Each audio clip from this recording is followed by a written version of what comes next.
What's up mga vibes? It's your girl Pritch here. At ngayong araw, may panigbago na naman tayong exciting vlog. Kaya make sure to like, share, and follow!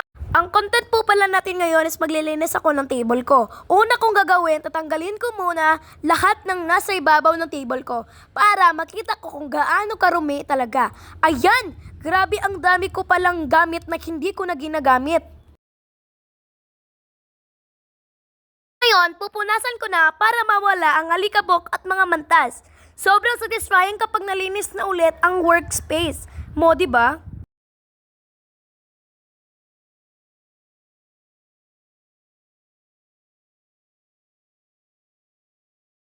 Ayan, ngayon, ibabalik ko na lang yung mga importanteng gamit.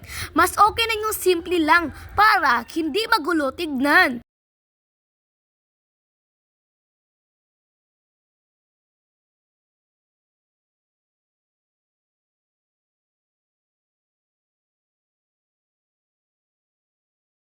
Ayan, tapos na ako maglinis ng table. Ang sarap sa pakiramdam kapag malinis na ulit ang paligid mo. Don't forget to like, share, and follow para sa mga simpleng productive vlogs na tulad nito. See you on my next video. Bye!